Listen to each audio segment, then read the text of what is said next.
vous écoutez RTL. Et maintenant, le coup de sang. Le coup de sang de Philippe Chevènement. Oh là là! Ça y est, après les commémorations du débarquement, où on a pu voir notre président légèrement ballonné à cause des 4 repas par jour que lui imposait le protocole, après une grève de la SNCF qui commence sérieusement à nous casser les burnes, la France entière retient son souffle pour l'événement planétaire le plus important depuis 4 ans, le mondial de football. Brachil, Brachil! Au pays de la samba, du trémoussage de popotin et de la plume dans le cul, le carnaval du ballon rond nous a déjà donné quelques réflexions profondes de la part des joueurs français.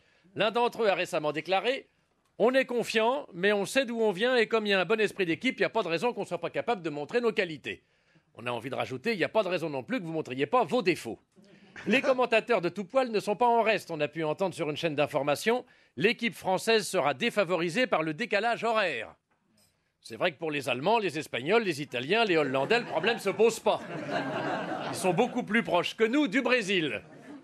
Ce qui est bien dans le langage du commentateur footballistique, c'est qu'il est constitué d'euphémismes et de périphrases. À l'issue d'un match où une grande équipe s'est pris une pâtée, le spécialiste autorisé, au lieu de dire « les Espingouins ont bien dérouillé parce qu'ils n'étaient pas à la hauteur », on a eu droit à « ils ont été tributaires du trait offensif et jeunes dans la défense ». Et au lieu d'entendre qu'ils n'avaient pas touché une bille, on a eu un excellent « l'équipe a été faible au niveau de la possession de la balle ».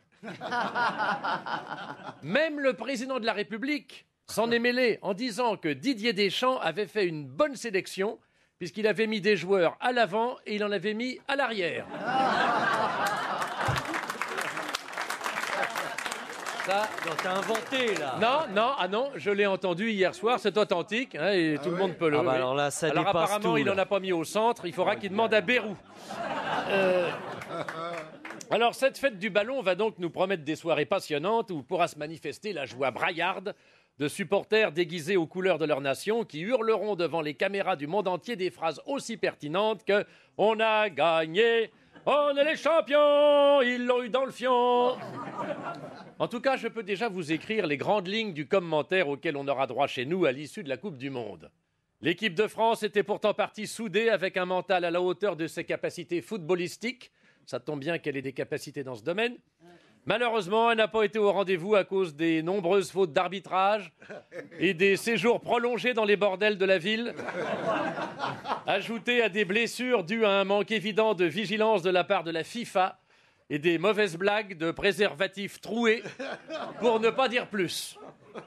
D'ailleurs, il faut toujours sous-entendre qu'on pourrait en dire plus, mais qu'on n'en dira pas plus, parce que si on en disait plus, ça ne servirait à rien de sous-entendre qu'on ne pourrait pas en dire moins. Voilà.